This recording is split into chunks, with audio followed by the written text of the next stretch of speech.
Hello, my beautiful chickens. I'm trying out a new mic, so we'll see how this works. But I just wanted to jump in here and offer a nice long episode of life updates and experiences and just what I've been learning from nature and from my own experience, and hopefully that could be, entertaining or useful. Hopefully useful, if not at least a little bit entertaining for you. So I first want to give you the opportunity to just pause and check in with your body. How are you feeling? And I want you to say it out loud. How are you feeling? Honestly. Anything weird happen today? Did anything just stop you in your tracks a little bit and make you recognize the moment in a particular way? And if so, what was that? And how did that make you feel? What were your thoughts about that? And I'm asking because there have been quite a few little moments that I've really cherished these past couple of days. It's been a very stressful week for me. I have moved about 45 minutes north to a completely new environment. And for those of you who may not know, I live in the city of Chicago. And I have been lucky enough to land myself lakeside. And this is such a beautiful privilege. I can't tell you how grateful I am to look out onto Lake Michigan. Alex, my partner, said this is like the biggest FU to people as an introvert, just being like, you know what, I'm gonna go as far away as possible from other people. And that's exactly kind of how I feel, even though I'm not isolated and there are plenty of people out and about. But just to have my little corner of the earth, and for that corner of the earth to really be shared with this glacial lake is so beautiful. And her waters are still so active, and the blue is just gorgeous. So I am just very, very grateful to be greeted by the sun every morning, by this beautiful water, by the birds, by people and their animals going about their lives every morning, every day. It's definitely something that I am not taking for granted. And hopefully you have something like that you can experience, and not everybody gets to live in such a beautiful space like I do, but hopefully you have something. I'm kidding, but yeah, hopefully you have something that just you really cherish. Like for me, it is tranquility like this. It is being directly in relationship to something as specifically natural and phenomenal as this body of water. Like that is so fulfilling to me, and I just feel so blessed, literally so lucky to even live nearby this water, to even be at all like connected to it. So that's a little bit about how I'm feeling, and I'm recording with you in front of my window right now. It's raining, and hopefully you can hear it. But yeah, if you're new here, welcome. My name is Ava, and if you're not new here, hello, my friends. So grateful to the ears that lend themselves to my podcast space. It's really, really nice to know that, people care to listen, and I love that, especially because I feel like so many of the people who do listen are spread out across the United States, across the world even. So it's nice to have this little slice of human experience with you. But yeah, my name is Ava. I am a natural philosopher and mystic organism. I look to nature in symbiosis to communicate with me and to share that communication with you as revelations of the natural world and the human experience as it experiences such. So yeah, basically it's just this beautiful cycle of receiving and perceiving and offering an interpretation. So I know that nature appreciates what I do, which is great because I appreciate her and what she has done and the child that we have created together, which is being. So yeah, thank you for being here and sharing in that, because you too share in that, you magical organism, you. I've been thinking of, a lot of ways in which I want to offer this more publicly, like, kind of like brand this. And for a long time, I was so uncomfortable with the idea of branding, right? Because I was still getting to know nature in its purity and its pure self. And I didn't want to exploit that yet without, it felt like, it literally felt like giving a baby up to sell. And I've never experienced that before, but if I had to, right? And I imagined it to be something very horrible.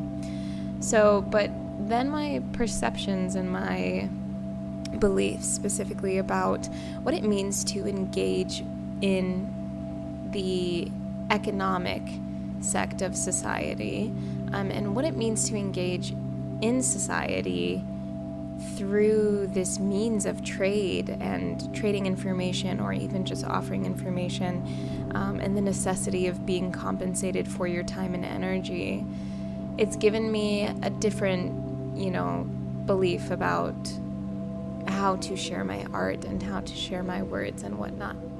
And I've found a lot of resources, especially recently, that have really opened me up to inviting this energy in, inviting the energy of creating value for the world, because that's really what it is about. So here's the first thing we're going to talk about, and this is especially for you if you have suffered from lack mindsets, especially those relating to capitalism, to your worth, your social worth, to making money, to using your creative skills and talents. So where I was stuck for a very long time was just not wanting the world to be the way that it was. I could see in my mind the abundance of resource that we have, and I could see very literally and very physically happening in reality people experiencing scarcity, and realizing and knowing that it didn't have to be this way. There's plenty of resources. We have the systems, right, to make sure that everybody is provided for. So why aren't they? Why are we still seeing people suffering, truly suffering, human beings, human bodies, children, elders, mothers, fathers, brothers, sisters, whomever, individuals, families, communities suffering because our system was not created for that, because our system was not created to truly value the human being, to truly value and prioritize human prosperity, ecological prosperity, organic prosperity. And so this created a type of cognitive dissonance in my mind. I did not know how to participate in the world without rebelling against it.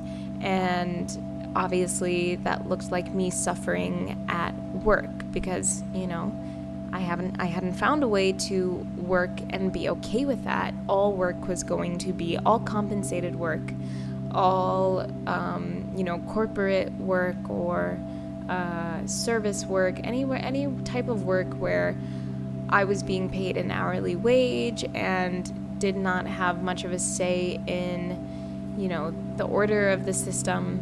That already existed in my mind as a place where, this is exactly what I don't want, right? And so that was the belief. And so for the longest time,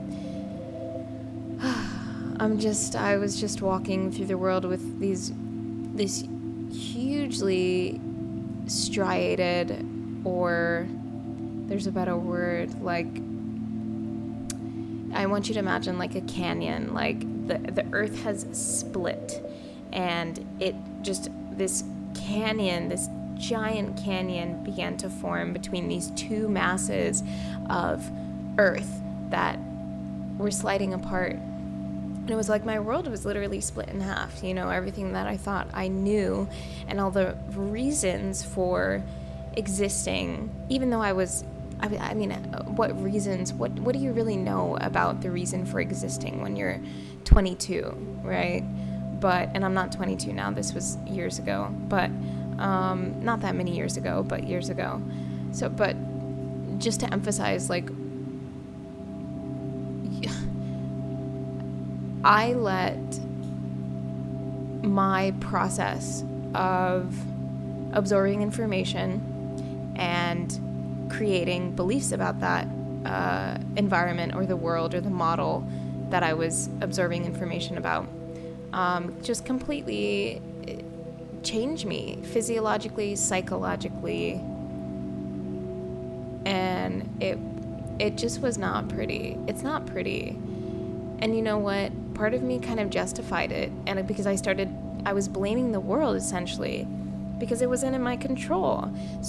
This is what I was telling myself, so long as I have to work, I will be depressed, I will be miserable, I will be blah, blah, blah, all of these negative things, all of these negative connotations that I had attached to this concept of working in society, which furthermore manifested as negative connotations to just having conversations with people, being in society, being a social construct, right? Being perceived as Ava, who does this and has this very socially constructed background, and, who speaks with socially constructed sounds and syllables that form to create other constructs of words. And actually, I don't know, the sounds and syllables aren't, maybe the syllables, but the sounds aren't socially constructed. It's the words that are socially constructed, and the system of language itself. So down to the nitty-gritty, literally when I tell you the emotional turmoil that would come from waking up and realizing everybody thinks it's a fucking Wednesday. People do not realize the obsolescence of these constructs.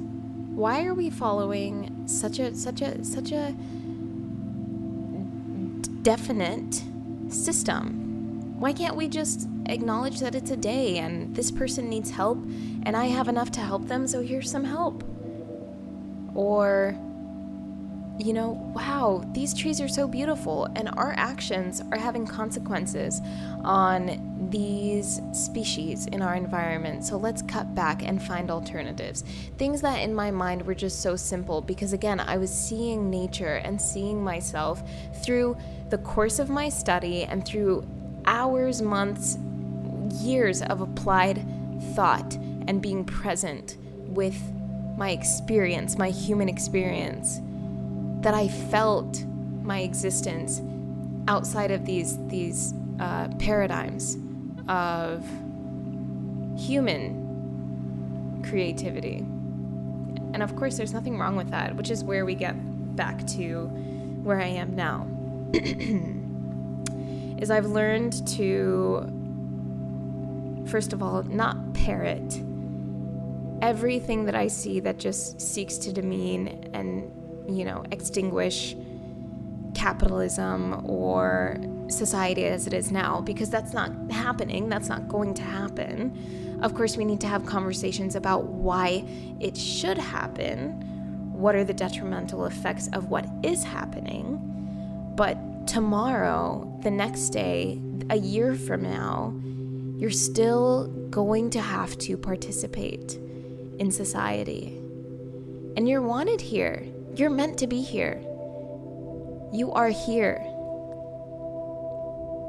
And even though I wanted not to be here, even though I wanted to take myself elsewhere, I wasn't going to.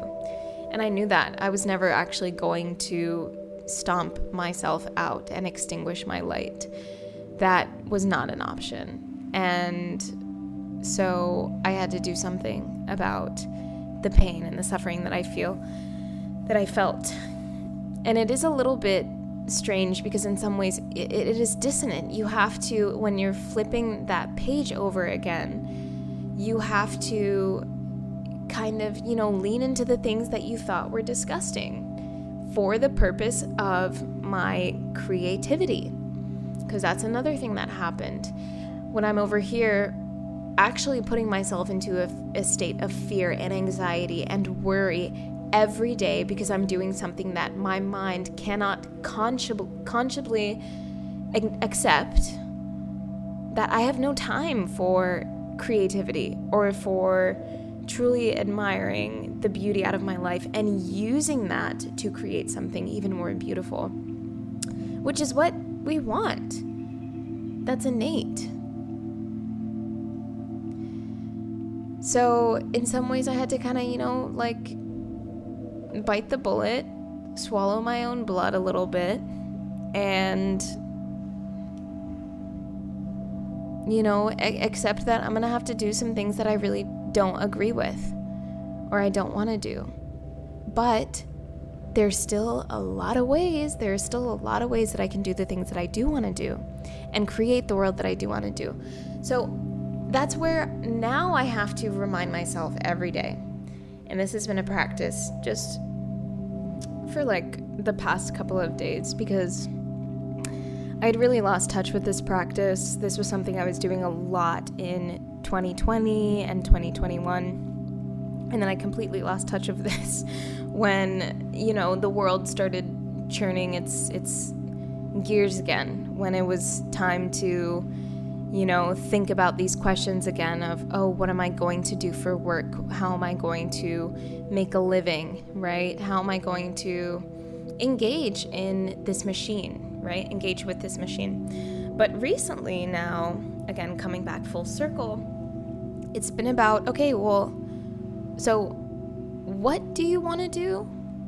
First of all, I'm not really sure you're clear about that because you've spent so much time thinking about what you don't want to do. And, the laser sharp focus that you have on that has not really been productive for you. So first I have to clarify, what do I really want to do? And even if I don't have the perfect, elevator pitch for it, it's just, I got to get more familiar with the feelings of knowing good for myself in my body and knowing what positive productivity looks like for me.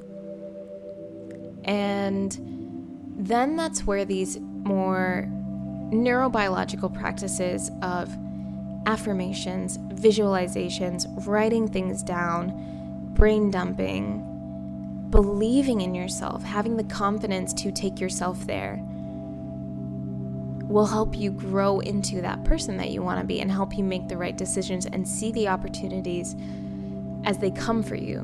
Because who can't see opportunities right in front of their face? The person who's looking down at the ground, pouting, mad, staring at the gray concrete slabs, wishing that they were green.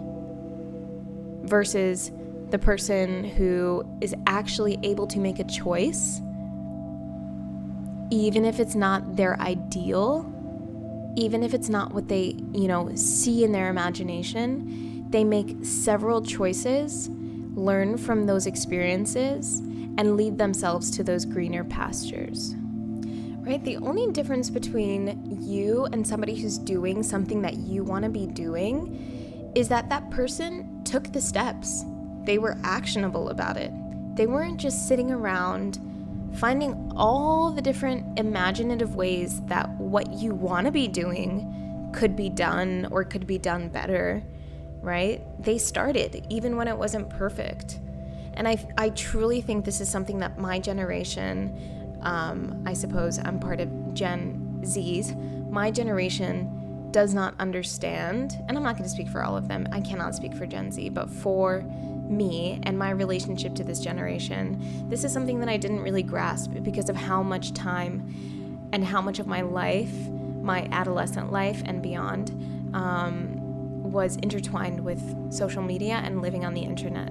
So thankfully I grew up in a rural area with parents who were doing a lot of like daily labor, and family who was very active outdoors, and I really got to experience what it feels like to do things in your body and to be challenged by the physical world.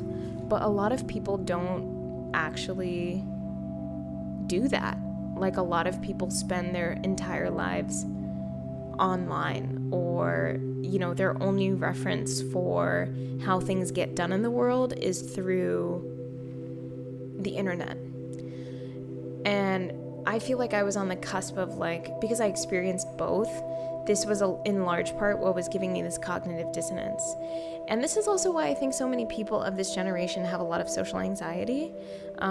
This is why people don't feel comfortable being seen by other people. They don't feel comfortable being out in public with other people, actually socializing with other people. They probably also wouldn't feel comfortable doing hard things with their bodies unless they did some type of sport in school, or just have some type of athletic outlet for themselves.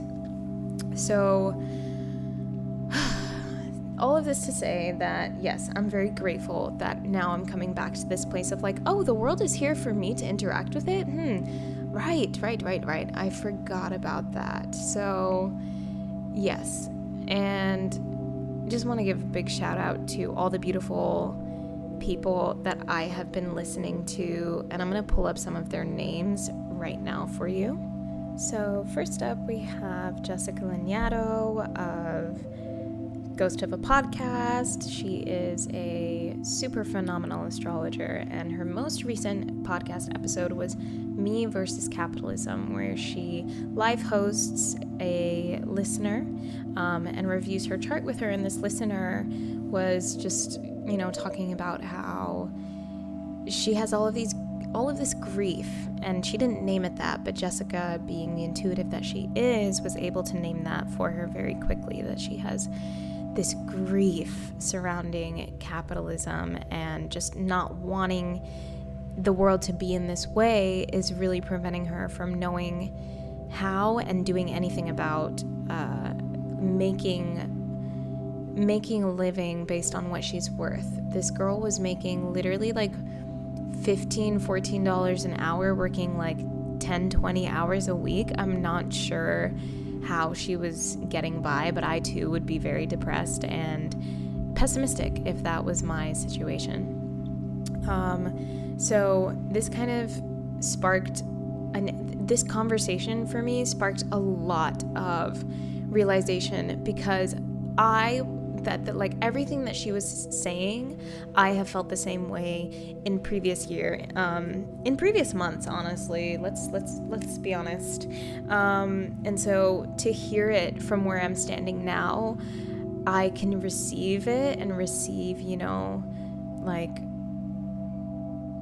just receive myself in this way and see the change that I have made. That has not been easy, but a lot of the change is self-worth based, realizing that, hey, I deserve to be able to buy the foods that are best for me. I deserve to be able to have access to these spaces or access to these experiences. And yes, we all deserve that, but does it help us to kick and spit on the world and society, or a select few who have control of a higher percentage of the wealth? Or does it help to actually do something about it and be a part of that conversation? That's just my experience so far. That's how I am centralizing myself in this. So I'm not putting anything on you. You are free to have your own experiences, okay? The next person I want to give a shout out to is Marissa Peer and her YouTube channel. Specifically, this YouTube video that I came across that really helped me was, "You will get rich when you understand this." And again, it goes along the lines of like realizing that those who have the most and who have the best relationships with their money are the people who realize that they deserve what they have, and they deserve, having this platform and having this accessibility. Next was David Bayer, another YouTuber, with his YouTube video, "Breaking Free from Money Blocks, Rewire Your Brain for Riches in Just Minutes." So I was really hooked onto the rewiring your brain part because I am a fanatic for neurobiology and, neuromapping and just programming your brain with different energy, essentially. And that's what this video is about. But it also touched on, heaven is shining down on me right now. The colors that are breaking through with this storm passing over are truly just this morose golden. It's I don't know if morose is the best word, but it's just like this somber gold, and the lightning that just crossed me is just fantastic. So thank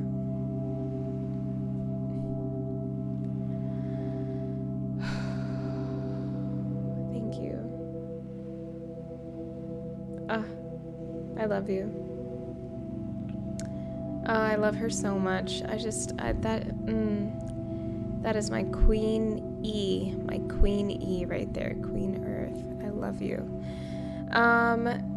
So yes, he sets you up in a way to start identifying what are some of the beliefs that you had that were instilled into you in childhood, because the way that your experience with money and value and wealth and working, the way that you experience those things as a child in your development have carried over to your adulthood. And of course we say that and we think that we know, but you don't know until you truly investigate it. And this is a video that I would definitely recommend, you have to sit down and listen to it yourself and have your own experience with it.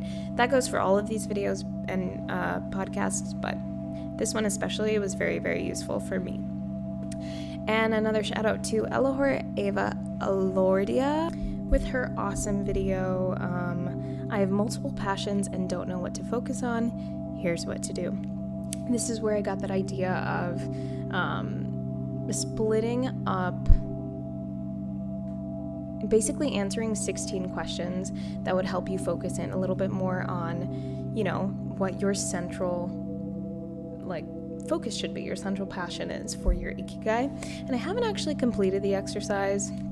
I should do that today. But the video is awesome and she is great. She's a multi-hyphenate / multi-passionate person. And I just really related to her energy. And last but not least, the beautiful Loon Innate on YouTube, who does these amazing, calming and energizing Reiki by proxy YouTube videos that I have been using for a couple years now, and she's just awesome. She really inspired me to pursue a career in these arts, in the healing arts in this specific way. Whereas, before I was much more interested in philosophy and, the logic of the mind and being very heady. But, I'm just really grateful that people like her exist and share themselves with us on the internet. So I'm going to take a page out of her book and offer myself to the world in this way. So that said, the next episode that I'm about to do will be a collective reading for you guys, and I might split it up into groups. We'll see. I think I will, because that sounds super fun, and I'll give you timestamps to access your groups. But we'll start with a intro little meditation just to get you settled in. And yeah, that's it for now.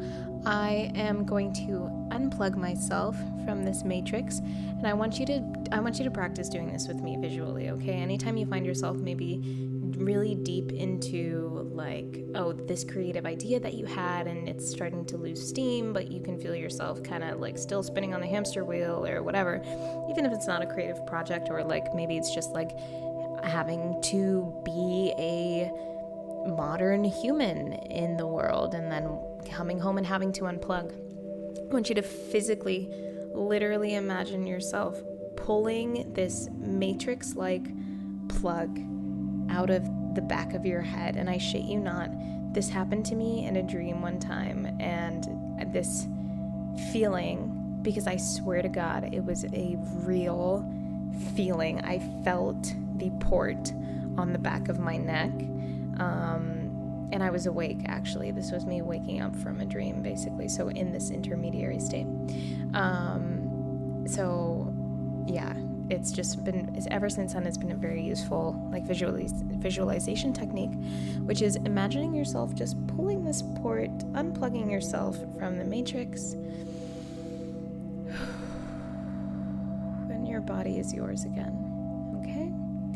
I love you guys, and thank you for tuning in as always. I will see you on the other side.